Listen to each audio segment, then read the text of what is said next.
there is a very powerful, extraordinarily powerful part of the entire sort of capitalist ideology is making you worry only about yourself, lose any connection to other people, destroy solidarity, just leave solidarity in the hands of the investing class. The rest of you just worry about yourself. This goes way back. You read the working class press in 1850 around the places like where I live, which was around New England, which was the center of the early Industrial Revolution. There was a very lively working class press run by mechanics and what they called factory girls, young women off the farms and so on.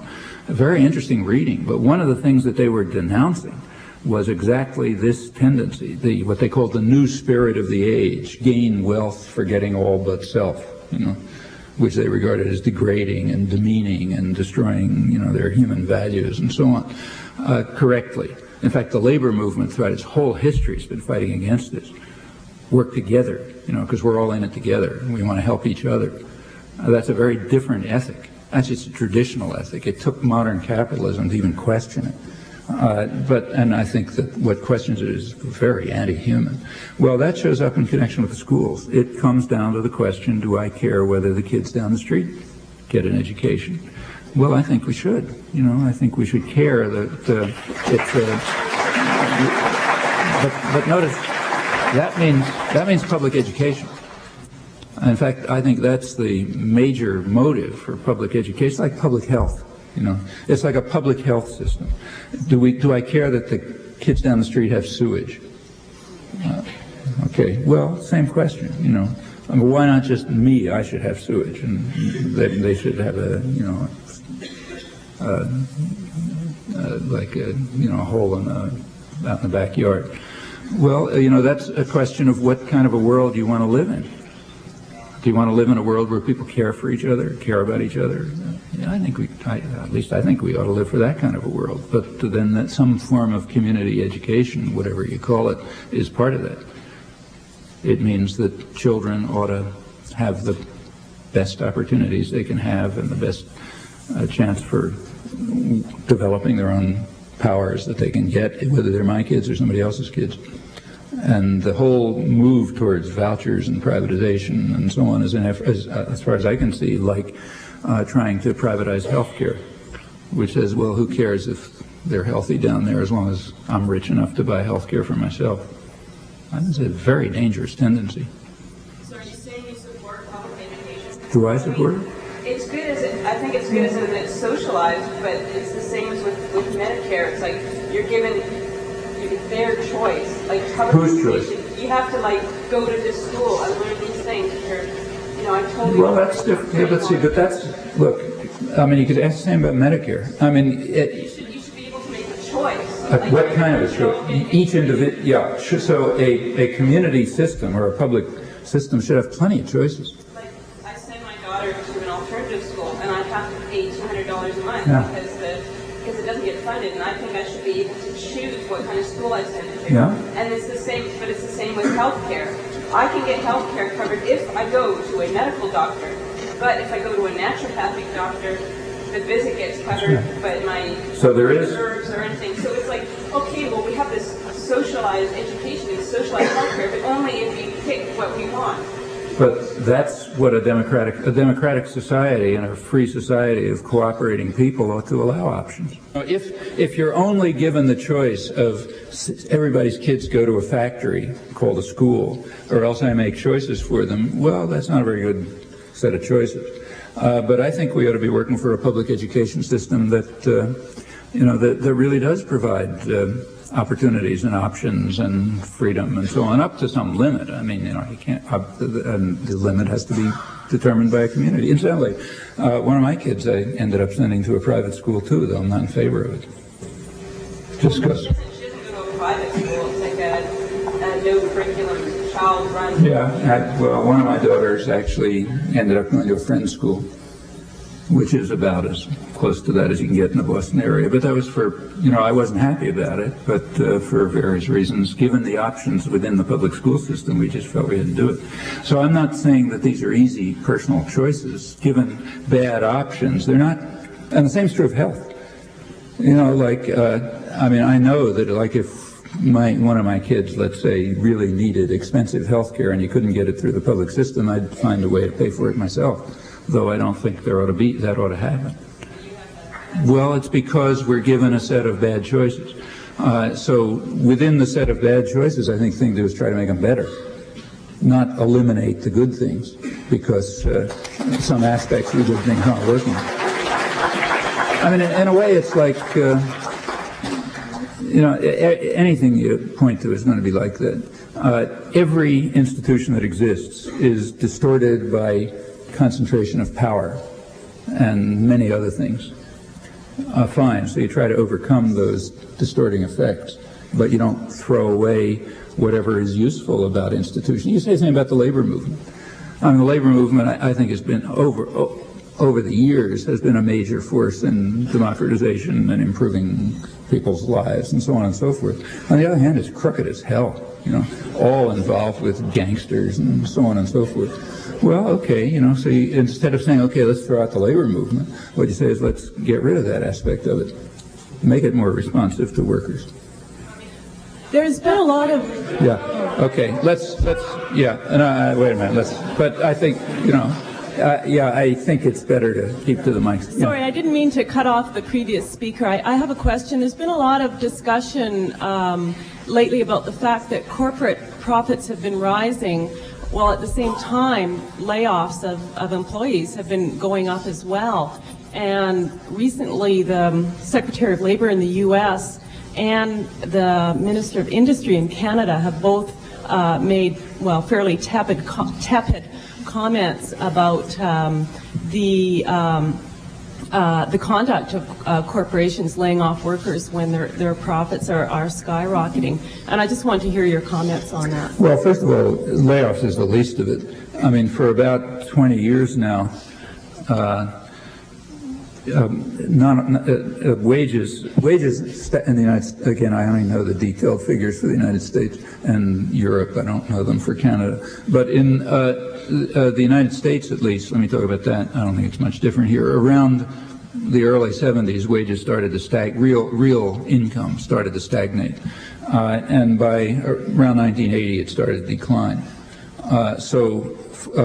If you take the median wage, half below, half above, it's been declining fairly steadily since around 1980. That continued right through the Clinton recovery.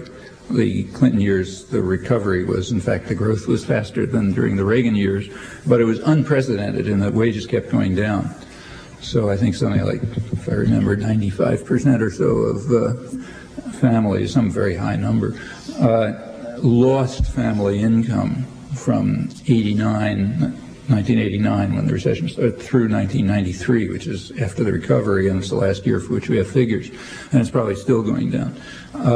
For what they call unskilled workers, which means like 70 to 75% of the workforce, they've lost about 20% or so of income since about 1980. That's the core of this, angry white male phenomena and so on, what Buchanan's appealing to.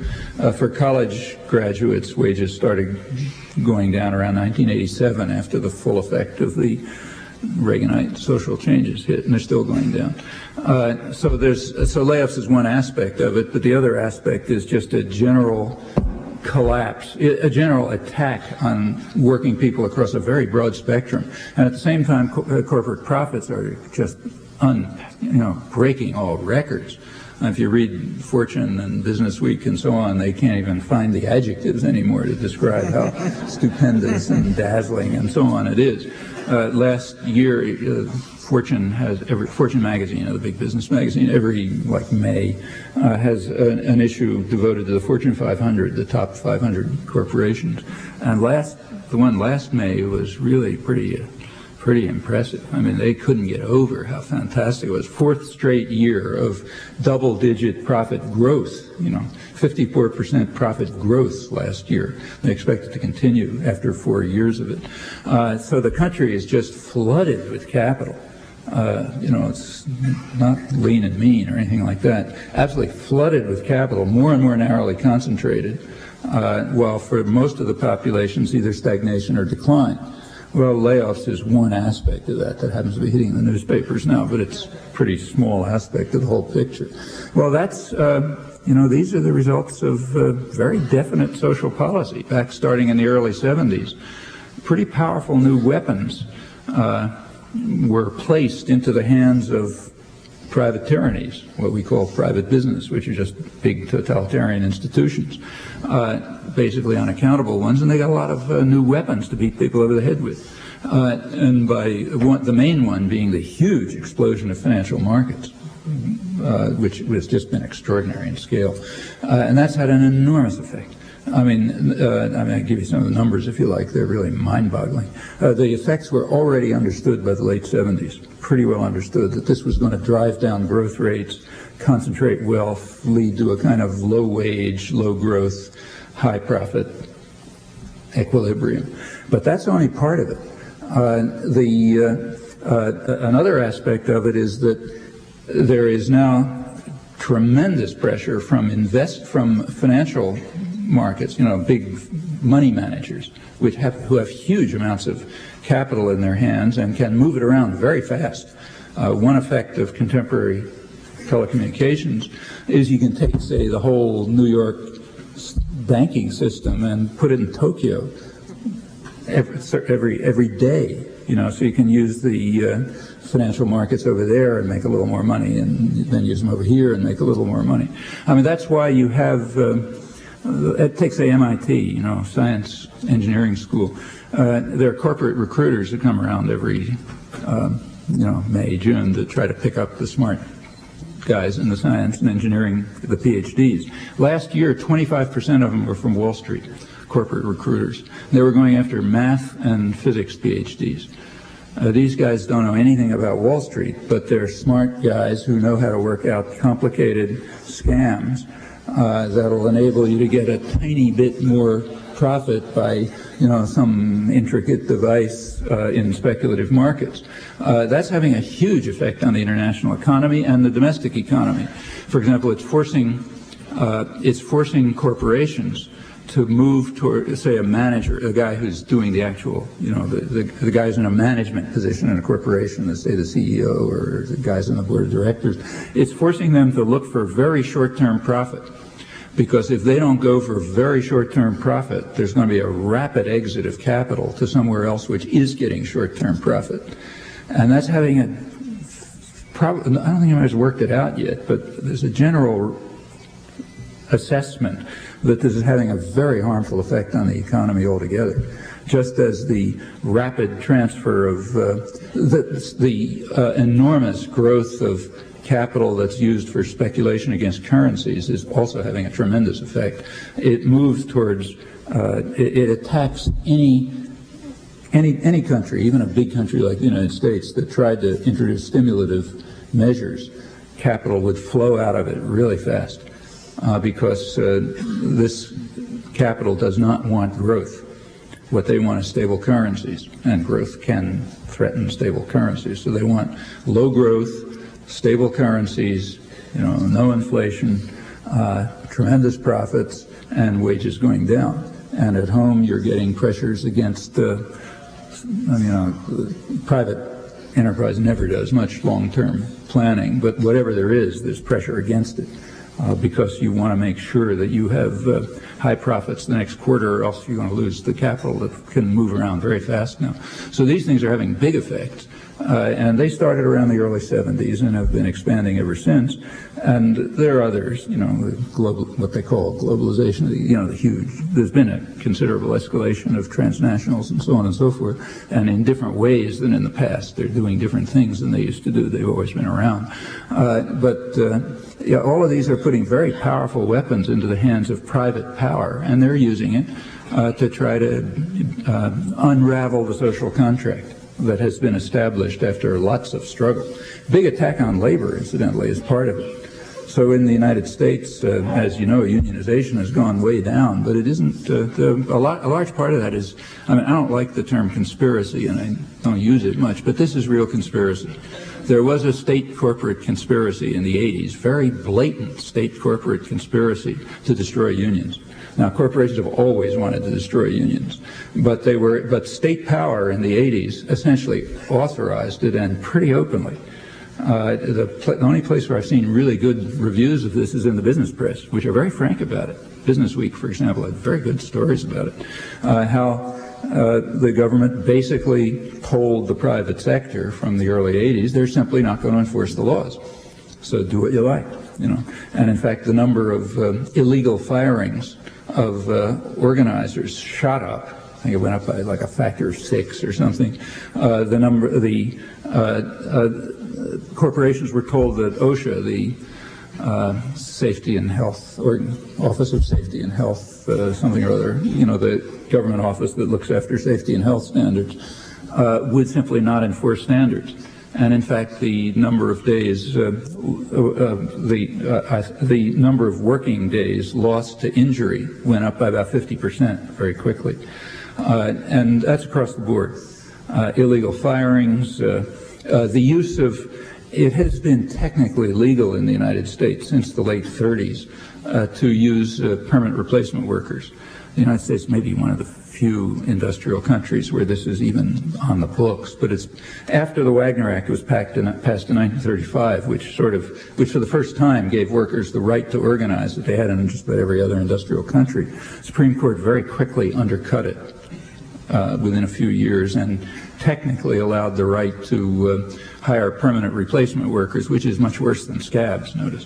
But the balance of forces was such that the major corporations could never do it. They never thought of doing it.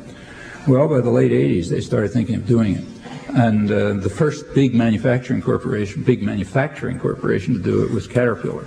That was part of a major union-busting strategy, and right at the center of the heartland of working-class America, Decatur, Illinois, big working-class town, 3 major unions, you know, the biggest unions, and there was a big corporate attack on them, 3 transnationals, 1 British, 1 Japanese, and 1 Caterpillar, U.S.-based, and they just wanted to destroy the unions very openly. They used the huge profits. They used their excess capacity overseas. Like Caterpillar explained its business strategy, at least in the business press. They said that they're going to force workers to capitulate because they've used their enormous profits to build excess capacity overseas, like in Brazil and so on, which allows them to fill their international markets even if they don't produce here. Plus permanent replacement workers here, and you know, a lot of huge growth in temporary workers, no benefits, all that kind of stuff. Well, these weapons, actually the United States was actually censured by the International Labor Organization, which is extremely rare. I mean, they never tap the wrist of their rich funders. But it got to the point that the U.S. was actually censured by the ILO for using permanent replacement workers, which in the Caterpillar case, which violates all international labor standards. And in fact, the U.S. was urged to sort of accept international labor standards, which it doesn't. All right, this was outright conspiracy. I mean, the federal government simply authorized the use of illegal methods, some of them flatly illegal methods, to attack and destroy and undermine unions. Well, they couldn't have gotten away with that earlier. Incidentally, here's another case where the left simply abandoned the terrain. Decatur workers were going around, of course they weren't covered in the press. Obviously you don't expect the corporate media to cover this stuff. But Decatur workers were really fighting. They all lost, incidentally. They got smashed. It was a total disaster, all 3 of them. And a big part of the reason for that was that the people who ought to be the left just didn't give a damn. Like in Boston, when Staley workers came to try to organize some support, we had a meeting for them, which ought to have been this many people. It's in the room where this many people show up for anything. There were 75 people. It's the first time I've talked I talk a lot at those meetings on every imaginable topic. This is the first time in about 20 years I've seen the place almost filled. Why? Well, just a bunch of, white males. Who cares about them? Working people from Decatur, Illinois, who are trying to preserve and restore and ultimately rebuild the American labor movement. Okay, those are the kind of guys who are going to be out in the militias pretty soon, or listening to Pat Buchanan, and I think we can partly blame ourselves for that, not insignificantly. But the point is, there were powerful weapons, and they're being used all over the world. I mean, the United States and Britain, first they were used to destroy the weaker working classes, like in Latin America. Latin America had pretty organized and powerful working classes, but they're much weaker societies. So they were just smashed by structural adjustment and so on. They're by now really devastated throughout the continent. In the industrial world, it's a tougher nut to crack, and it started with the United States and England. The United States and England are worst in this respect. That's the Thatcher-Reagan period. It's a big attack on working people, also on families, on children, it's across the board. And Europe and Japan are still kind of holding on. Canada's sort of in between. I mean, it's somewhere between the United States and the Anglo-American model and the European Japanese model. But in a more integrated global economy, it's going to be awful hard for anybody to hold out unless there is substantial popular resistance, because what's actually happening is most of the world is being turned into a kind of third world. You can see it's pretty dramatic in places like the United States and England, less so in continental Europe, but unless there's substantial resistance to this, that's pretty much what's going to happen. So layoffs is a piece of it, but it's a much bigger picture. And I don't think that the kind of talk that's coming out of Washington even relates to this issue. I mean, asking corporations to be nicer, that's like a joke, In fact, there was, back around, like in the Kennedy years, around that period, there was a lot of talk about how corporations had changed. I remember one colleague of mine who was in fact the head of the Institute for Advanced Studies and then was in the Kennedy administration at MIT, who's an economist, wrote a paper called The Soulful Corporation. The idea is that corporations have become soulful. They used to be kind of money grubbing and so on, but now and that is just ridiculous. I mean, if any corporation, here Milton Friedman and those guys are absolutely right. If a corporation tried to be anything but, really monsters, it would be basically illegal. They would not be fulfilling their responsibility to their shareholders, and furthermore, they would be eliminated. They'd be cut out of the market because somebody else wouldn't be soulful and would be making more money. This is institutional. It has nothing to do with anybody being nice. These are institutional facts, and as long as, it's like trying to ask, some totalitarian state to be more nice to its people. Well, it doesn't make sense. What you do with a totalitarian state is eliminate it. You don't ask it to be nicer to people. And these are totalitarian systems. A corporation is a totalitarian system. And by now, they're very big ones. They're huge command economies, which are internally modeled. They're just they have pretty much the structure of a totalitarian state. They unify the judicial, legislative, and executive functions in a top, unaccountable control system. The only accountability is to investors, which means other, banks and, big investment firms and so on. And the public accountability is limited to the regulatory system, which of course they're trying to destroy. So it's essentially a takeover of power by big totalitarian institutions, which incidentally their roots are not are about the same as the other contemporary forms of totalitarianism, Bolshevism and fascism. They all come out of late 19th century vaguely Hegelian ideas about organic entities having rights above individuals and so on and so forth. There's actually pretty good scholarly work on this, on the origin of 20th century. The corporations got their current power mostly in the early part of the century. You know, they're not like sort of graven in stone. The rights of immortal persons with things like free speech and, you know, all that kind of stuff, that's early 20th century. And it was not granted by legislation either. It was done mostly by courts and lawyers and so on. And it's a form of totalitarianism, and you don't ask it to be more soulful any more than you asked Stalin to be more soulful. These are institutional structures. They behave the way they do. You have to eliminate them. And so these were truisms in the working class movements not very long ago. By now they sound really weird, but that's a sign of the victory of powerful propaganda systems, corporate propaganda systems. It's simply driven out of people's heads what used to be everybody's understanding. In fact, you go back to the early, a century ago, in the AFL, you know, which is not particularly radical. These are the things people were talking about at the national meetings. Yeah, let's get rid of all these things, and working people ought to own the mills and run them. They build them, they work in them, they ought to run them. That was one of the big issues in the Homestead strike back in 1892.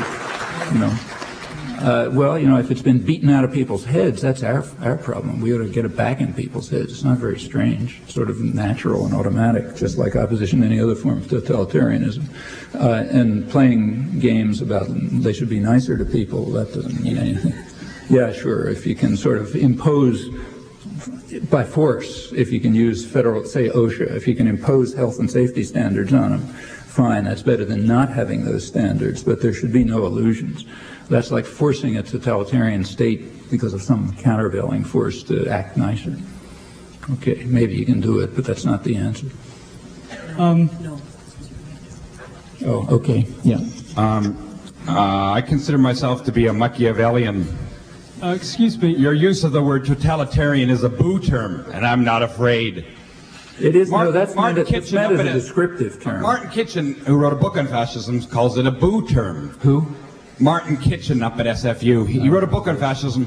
Totalitarianism is a boo term. What you got to do is unpack the usage of the word totalitarianism. Machiavelli, if you look at Machiavellianism as Machiavellianism from above and from below, Bakunin has been called a Machiavellianism from below. I think we need more envious workers. We don't need sentimentality from Noam Chomsky. Yeah, this is nothing. You're too sentimental about the workers. Oh, the poor little bleeding workers. Yeah, we need envy from below and greed from above. We're not going to get anything but greed from above. You admitted that. But you want sentimentality from below. No, I don't want sentimentality. I want struggle, freedom, justice, well, what's wrong with envy? Nothing wrong with that. And when I, incidentally, when I used the word totalitarian, I meant it.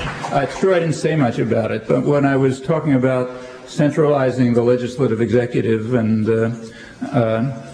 judicial functions in a top center, I was actually quoting. I didn't say so because it wasn't time, but I was quoting from a pretty mainstream Veblenite political economist back when I was around the early 1940s, Robert Grady, who wrote a book on business as a system of power, in which he described quite well the way in which totalitarian institutions like corporations were developing in the industrial world with many counterparts to the fascist systems. There's more recent work. When I mentioned scholarship, I had something in mind too. There's a legal historian at Harvard, very good one, Morton Horowitz, who has two big fat books on the transformation of American law. And if you look at the second volume, he goes, which is the more, goes through, say, 1860 to 1920 or so. He talks about the origin of modern corporations and corporate law in exactly these terms. These are descriptive terms. They are not boo terms. Okay, why can't we have something like Max Stirner's alliance of egoists from below? Well, you can have it if you want, but that's not the world I want. You want sentimentality and organicism of the poor and weak. Well, you want an organic, what you call communism, totalitarianism of the left wing. Okay. I think we've exhausted Okay. this topic. You want sentimentalism of the left wing, organicism of the left wing. Excuse me. That's what it sounds like to you. Okay. He cut me off. Thank you. Yeah, this left the last one, I'm told. Sorry. Thank you. Not long ago in this province, some changes were made in the legislation to make sterner penalties for things like distribution of hate literature in response to an increased perception of groups like the Aryan Nation and the Heritage Front.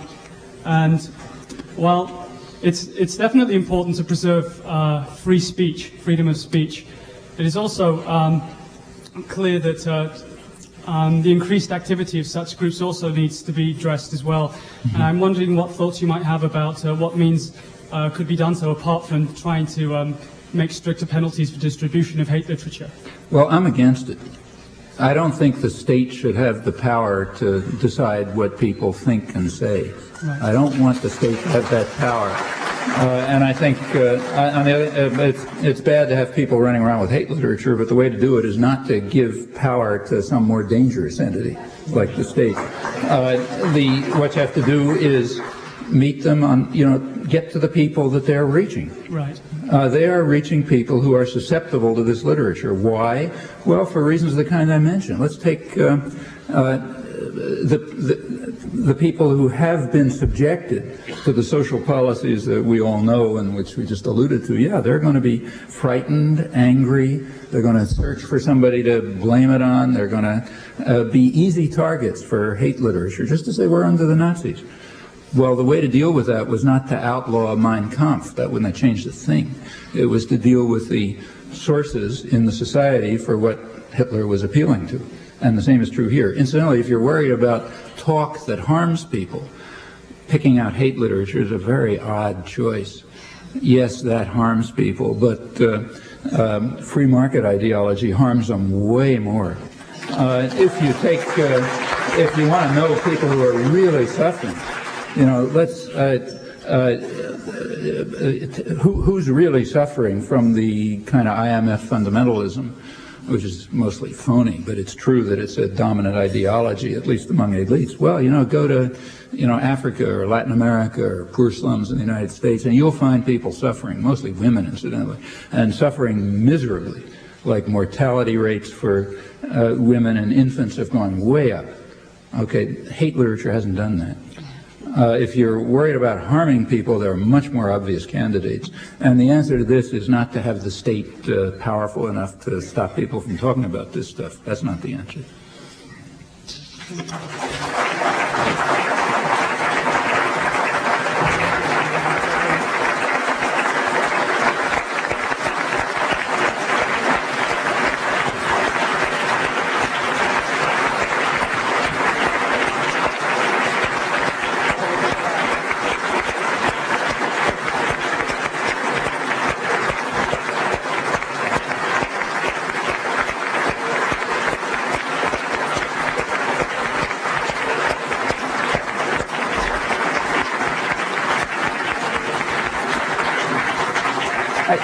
I don't think I can say thank you any better than all of you have to Noam. Thanks very much on behalf of the BC Federation of Labour and the Vancouver and District Labour Council. And my thanks to all of you for being so patient.